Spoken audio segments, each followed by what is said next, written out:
Hi guys, last time nag-unbox tayo ng Nox MG300. Ngayon naman, try natin kabit sa computer. So kailangan natin ng data cable, kabit natin sa desktop o laptop natin. Tapos mag-download tayo ng mga installers.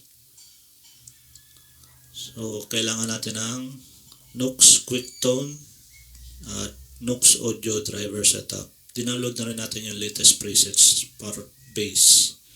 Hindi na natin dinownload yung latest firmware kasi okay naman tayo. Pag na-install mo na yung Nox QuickTone, ito yung lalabas sa iyo. Sa left side yung list ng mga presets.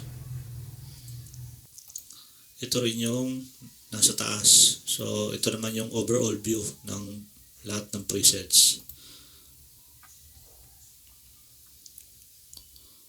So may edit mo rin yung bawat effects kung anong gusto mo.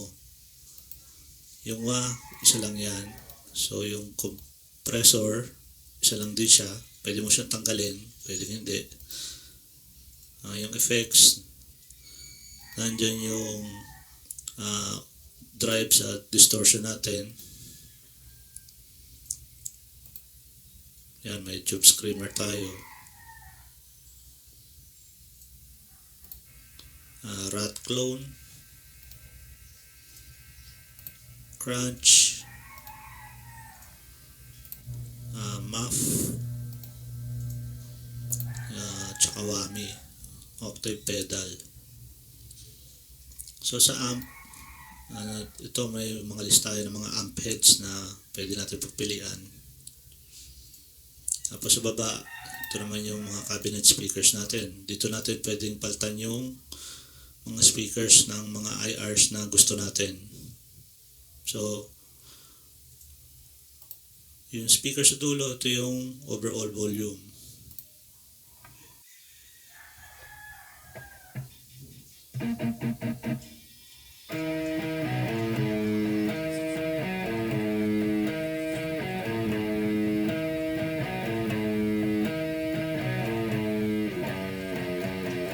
So overall, okay naman yung performance ng Nox MG300.